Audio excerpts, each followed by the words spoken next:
come upon thee. That's a few names, even in Sardis, which I have not defiled their garments, and they shall walk with me in white, for they are worthy. He that overcometh, the same shall be clothed in white raiment, and I will not blot his name out of the book of life, but I will confess his name before my Father and before his angels. And the thoughts one I want to preach on is it's gut check time. It's gut check time. And I got this message from my knowledge of sports. And I'm sure Sam knows what I'm talking about that term. When someone says it's time for a gut check, it's time to get down in your soul and find out what is there. What is really prevalent in your life. And find out what you're not. And what brought this message on as I was thinking that they read meters is that so oftentimes in the sports world, you have a really good team. Okay, they'll come and they'll pick a very, very feeble opponent.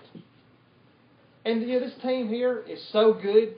I know what I'm doing. I'm stronger. I can show up on the field and beat him. I can show up on the field and just run all over him.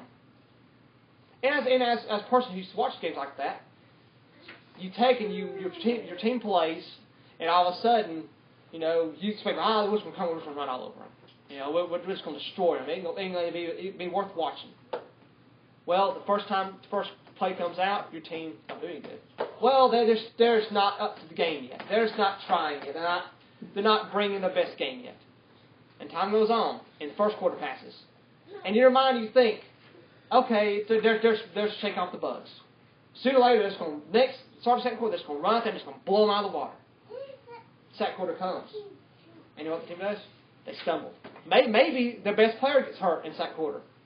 And then, then the fans that can't be good. But we're still so good, we won't need him. We can still beat that team. But by then, the team, another time, is competing back with them. Maybe the score's tied. Maybe your team is winning by a little bit. Maybe it's 10-3. But it's not a blowout. It's not, the game's not over. You think, it counts, it's a sloppy game. Team ain't playing good. The other team's really fighting hard. And then halftime comes. Well, halftime's here. My coach, I know, will get everything straightened out. I know what comes that third quarter, we're just going to blow them out of the water. We're going to be done with them. Why third quarter comes? And that team of the other side, who's not that good, who's not that talented, now scores, and the score's tied in the middle of the third quarter.